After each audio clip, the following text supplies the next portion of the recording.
The biggest competitor in your market space at the moment is not another company and it's not another service. It's actually a no decision within the opportunities and the organisations that you sell to. 53% of opportunities end in no decision.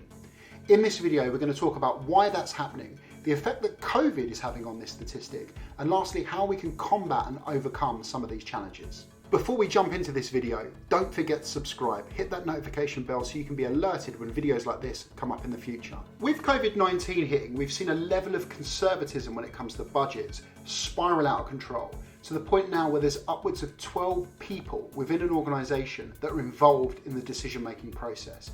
On top of this, we're even seeing CFOs of businesses get more involved when deals are coming across their table or when they need to spend money. And lastly, we've seen an increase of procurement getting involved in even smaller deals. All of this stacks up to mean that the chance of getting a deal over the line becomes increasingly harder. Every time you add a new stakeholder to the decision-making process, you're diluting your ability to actually get this deal done. Organisations aren't just looking at where to spend the budget, they're looking at prioritising that budget as well, to make sure that when they spend it, they're spending it in the right area. This faces you with a really interesting task. Not only do you need to herd cats, but you need to spin plates at the same time. So what do I mean by that? Well, it's down to you to show the organisation a couple of things. By remaining in the same position, it is actually a bigger risk than spending money. On top of that, you've got to show them that your product or service is going to take that risk away versus other priorities in the organisation. And lastly, you've got to show this to multiple stakeholders, to align them around their priorities individually and the organisation's priorities so they can see that as a committee, this is the right thing to do. This is incredibly challenging and you can't do this on your own. You need to do it with the help of every single other person who's involved in that committee. So we're going to talk about 3 really interesting things needed to help align the stakeholders, make sure that you're not competing with other priorities, and more importantly, get the deal over the line. If you're going to market without an ROI calculator, you are running a huge risk, particularly as budgets need to be demonstrable in the way that they're spent. So if we spend this, we get this return on investment. Think about people who are getting involved in these decision committees as well. It's people who are designed to conserve budget. It's not your marketing departments, it's not always your sales departments, it's CFOs and procurement. Their sole purpose is to make sure that the organisation isn't spending money. And if it is, it has a demonstrable ROI. By having an ROI calculator, you can work with the numbers and statistics of that organisation to show them what the return on investment will look like by purchasing your product. What you're actually doing is you're showing them their current state and the future state if they make that difference. Now, getting an organisation to spend cash and move and change is very, very difficult. And as we've said, it's becoming increasingly more difficult.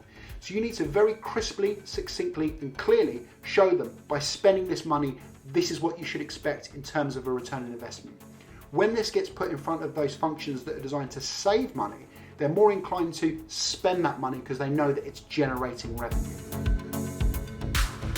Long gone are the days where you could rely on a single champion or maybe even 2 champions to sell your proposition or to sell your business case internally in their organisation. In fact, what we're seeing now is that it almost needs to be a decision by committee. So ultimately, you've got to engage more people and activate more champions. Not just activate more champions, but actually stress test more champions as well, to make sure that they're working internally to help you build a business case, to help you get that business case in front of the right people, to help you articulate the message, to help the ROI be very clear to the necessary people who are involved in that decision-making committee. So it's really important now that you're not relying on one person. It needs to be sometimes upwards of 3 or 4 champions really pushing your message internally. Now imagine this, you've got a CEO or a CFO who wants to make a decision.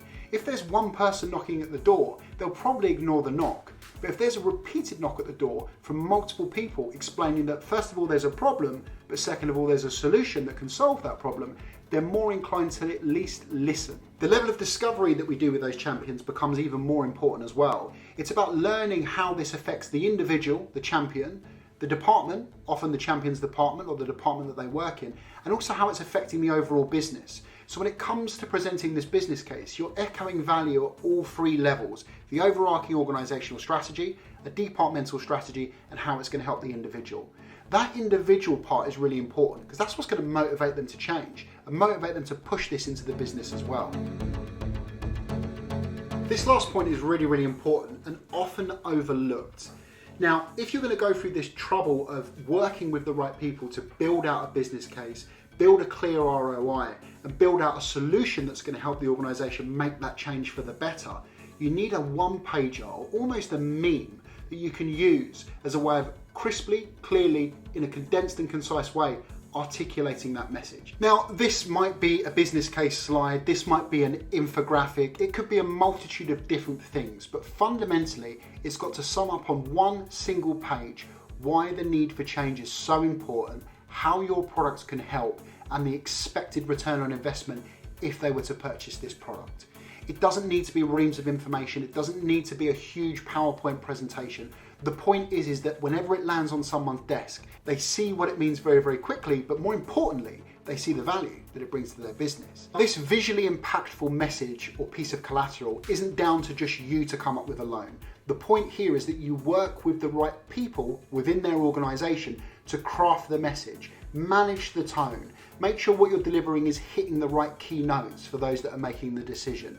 So ultimately they become involved in this process and they also take ownership of that process as well. So having looked at those 3 separate tasks that need to be achieved during the life cycle of the opportunity, you're probably sitting there thinking, man, this is becoming harder and harder. Well, yes, it is. And we need to combat that by making sure that we're actually executing on these 3 strategies. Remember, more people involved, getting money's a lot harder. They're more stringent in spending that money. And ultimately, you need to sell this internally in their business to make sure all the right people are all backing your horse.